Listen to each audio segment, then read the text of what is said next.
A new Trump administration may bring in new policies which could have a big impact on markets and the economy. Joining us now with a look at how things may play out is Krueger, Managing Director with the TD Cowen Washington Research Group. And Chris, it's been a very, very busy week. Thanks very much for joining us. Before we get into what Trump's policies may look like, give us some reaction to the election results. So Republicans should have 53 in the Senate, maybe 52. We're still waiting on the House. The Republicans have not secured a majority yet there. It looks like they'll either have a one-seat majority up to maybe a five-seat majority. We're still waiting on a handful of races in the West, mainly Arizona and California. But right now, pretty historic election for sure. Yeah, and as you mentioned, the picture is looking like it's going to be a strong mandate for Trump. Let's walk through some of his policy objectives, starting with trade and tariffs.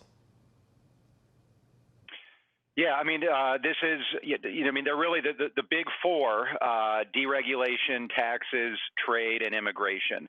With trade and immigration, I think what's important to note, this can be done without the Congress. The Congress ceded most of the tariff powers to the president in the 1960s and 1970s.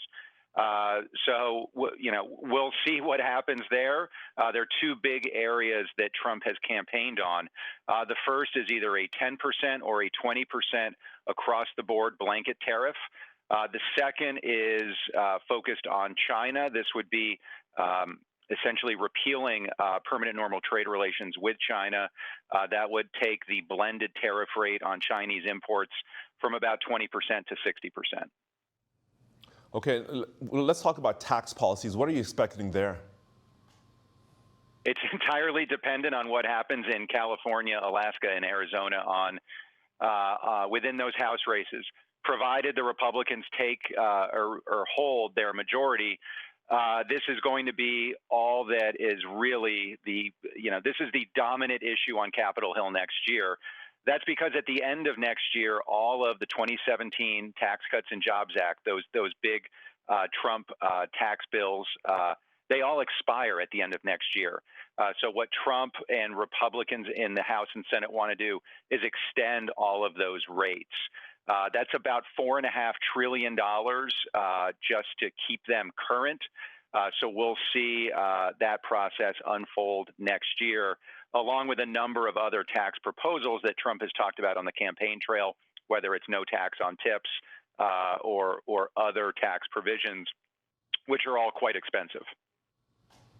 Okay, so now I'm going to jump to industrial policy, and because there's a potential for supporters like Elon Musk to have a voice in creating policy. Walk us through that. Well, I mean, this sort of ties all four of those key policies together, right? This is sort of a factory North America, America first industrial policy, building on some of the Inflation Reduction Act components, building on USMCA and others. But the thesis with the repeal of permanent normal trade relations with China is to re-onshore critical industries of the future in the United States, building sort of a tariff moat around the United States if necessary. But the whole idea here is a renaissance of American manufacturing, and that's, by the way, largely bipartisan. Now, the tactics on that are very different, but the broad overall strategy of industrial policy, national champions policy, re-onshoring in the U.S., a very bipartisan issue. Okay, and what about immigration? What are you expecting there? It could be quite drastic. This is when you look at the exit polls, the top two issues, pretty much across the board, were inflation and immigration. What Trump is talking about and continues to talk about, and we expect he will at least attempt, is the largest deportation effort in U.S. history. We'll see who is put in charge at the Justice Department, at Customs, and some of the other key positions of power there. I think just like trade policy, it's important to note that presidents have pretty broad discretion on this. There are a number of bills that remain on the books, right? There's legislation on the books that would, in theory, permit the president to move forward on this effort.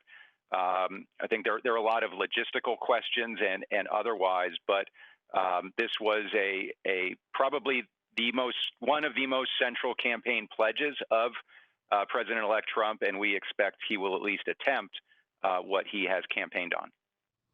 Okay, now let's pivot over to the sort of the global reaction to the elections. When you look internationally, what might Trump's foreign policy look like? Yeah, well, so I mean, I think there are two big areas where President-elect Trump has campaigned on. That's looking for both a ceasefire in Ukraine as well as in Gaza.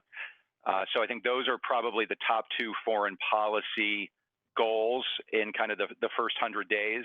We would expect when Trump is sworn in on January 20th to move incredibly quickly. If you recall the first term, 2017, a lot of kind of the first, really the first 9 to 10 months was all about repealing and replacing Obamacare. This time around, we expect they will really move as quickly as possible. Capitol Hill focused on taxes. Trump really focused on those four big principles, and then adding the fifth of foreign policy with a focus on both Ukraine and the Middle East. Okay, and how about the mechanics that are at play here? How quickly can he enact all of these changes? On both the trade and immigration side, within days, using something like IEPA, which is the International Economic Emergency Powers Act, very quickly. The deportation efforts would probably take a bit longer, but we would expect action pretty much across the board, starting on January 20th. What we keep hearing from folks is, all gas, no brake, expect, speed to be the order of the day.